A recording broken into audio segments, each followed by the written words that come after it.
Hi నమస్తే welcome to మన TV. ఏదైతే మద్యానికి బానిసై వావి వరుసలు మర్చిపోయి తల్లిని కూడా అసభ్యంగా ప్రవర్తించే పరిస్థితి అయితే ఒక యువకుడు మారారు. కానీ ఆ యువకుడికి అతి దారుణంగా హత్యకు గురయ్యాడు.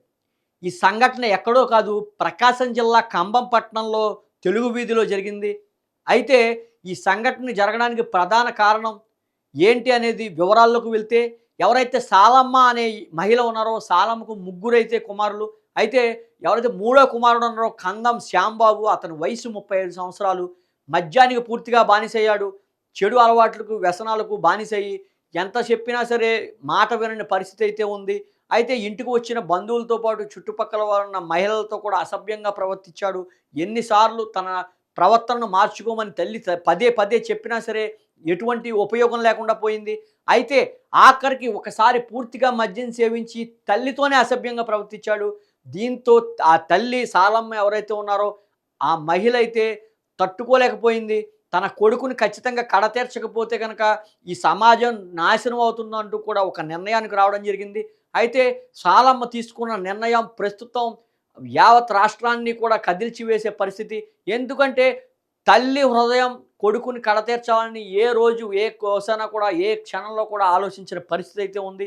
అటువంటి తల్లి తన గుండెను రాయి చేసుకుని ఖచ్చితంగా తనతోనే అసభ్యంగా ప్రవర్తించిన కొడుకుని కనుక కడతీర్చకపోతే సమాజం కూడా చెడిపోతుందంటూ కూడా ఒక నిర్ణయానికి రావడం జరిగింది.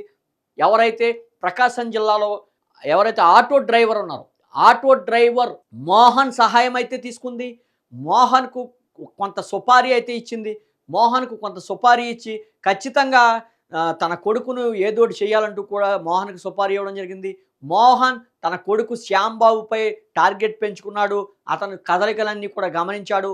మోహన్ అదును చూసి, అవకాశం చూసైతే శ్యాంబాబును ముక్కలు ముక్కలుగా నరికాడు. నరికి 3 బస్తాల్లో తన మృతదేహాన్ని పెట్టి ఒక పంట కాలువ, ఏదైతే మేదర్ బజార్‌కు సమీపంలో ఉన్న పంట కాలువ ఏదైతే ఉందో అక్కడ పడవేశాడు. అయితే పంట కాలువకు సమీపంలో ఉండడం, ఆ రక్తపు మరకలు కూడా రోడ్డుకి మరకలు పడడం, ఇవన్నీ కూడా స్థానికులతో పాటు అక్కడ ఉండే రైతాంగం గాని, అక్కడ ఉండే ప్రజానీకం బాటసారులు కూడా ఇవన్నీ కూడా రక్తపు మరకలు ఎక్కడి నుంచి వస్తున్నాయి అంటూ కూడా గమనించారు. అయితే కొంత బస్తాల్లోంచి అయితే రక్తం కారడం చూసి గమనించి ఖచ్చితంగా ఏదో జరిగిందంటూ కూడా పోలీస్ కంప్లెయింట్ ఇవ్వడం జరిగింది. పోలీసులు వెంటనే సంఘటనా స్థలానికి చేరుకున్నారు. ఈ బస్తాలు మొత్తం లోపల ఏముందో చూసేసరికి అందులో శ్యాంబాబు మృతజీవి పడి ఉన్నాడు. అయితే సంబంధిత ఎవరైతే బాడీ ఉందో ఆ ఇంటికి వెళ్లారు. ఎవరైతే సాలమ్మను కూడా విచారణ చేశారో, సాలమ్మ విచారణ చేసి సాలమ్మపై కూడా కొంత అనుమానం అయితే పోలీసులకు వచ్చింది. ఖచ్చితంగా ఏదైనా ఆస్తి గొడవలతో కారణం అయితే ఖచ్చితంగా తన తల్లే చేసుకుంటుందంటూ కూడా పోలీసులు ప్రాథమికంగా అంచనా వచ్చి వారిద్దరిని విచారణ చేశారు. అయితే కొంత సీసీ ఫుటేజ్ ఆధారంగా కూడా ఎవరైతే ఈ ఆటో డ్రైవర్ ఉన్నాడో, ఆటో డ్రైవర్ వచ్చి పోతూ ఉండడం, సాలమ్మతో మాట్లాడడం, ఇవన్నీ కూడా ఇతరత్రా ఆధారాలైతే సేకరించారు. మోహన్ కూడా అదుపులో తీసుకున్నారు. ఎవరైతే ఆటో డ్రైవర్ ఉన్నారో ఆటో డ్రైవర్ మోహన్ అదుపులో తీసుకున్నారు. ఆటో డ్రైవర్ మోహన్ అదుపులో తీసుకున్న అనంతరం పోలీసులు అయితే తనదైన స్టైల్‌లో అయితే విచారణ చేశారు.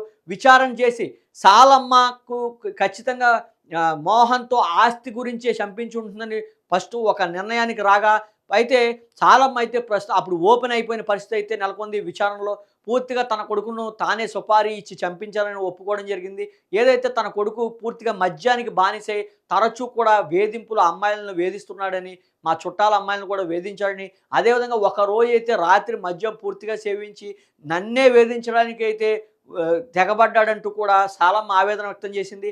అయితే ఇది మంచవని, చెడవని సాలమ్మ చేసిన నిర్ణయం ఏంటి, సరైందా కాదా అనేది మీ కామెంట్ బాక్స్‌లో మీ అభిప్రాయాన్ని తెలియజేయండి. అయితే ఖచ్చితంగా ఈ సాలమ్మ ఎవరైతే ఉన్నారో సాలమ్మకు ఖచ్చితంగా కటకటాలైతే తప్పవు. ఎందుకంటే చట్టాన్ని తన దేశంలో తీసుకోవడం, అదేవిధంగా తన కొడుకునైనా సరే మనసు చంపుకొనైతే ఒక సుపారీ ఇచ్చి ఒక వ్యక్తితో అయితే హత్య చేయించడం అయితే ప్రస్తుతం బయటపడింది.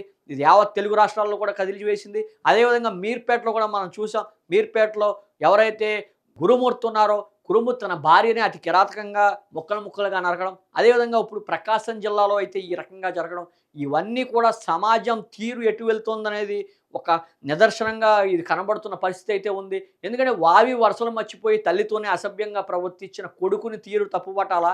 కన్న కొడుకునైనా సరే అతి కిరాతకంగా చంపిన తల్లిని ప్రస్తుతం కటకటాల్లో చేర్చాలా?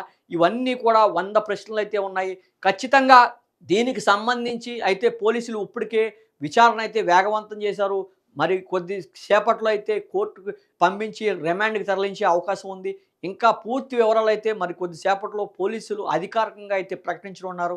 అయితే ఇటువంటి కొడుకు ఉంటే ఖచ్చితంగా ఈ రకంగానే జరుగుతుంది అంటూ కూడా పలువురు చెప్పడం జరుగుతుంది. ఈ అంశం ఎంత దారుణమో, ఈ సమాజం ఏ రకంగా మారిందో ఇదొక నిదర్శనంగా అయితే మిగిలింది.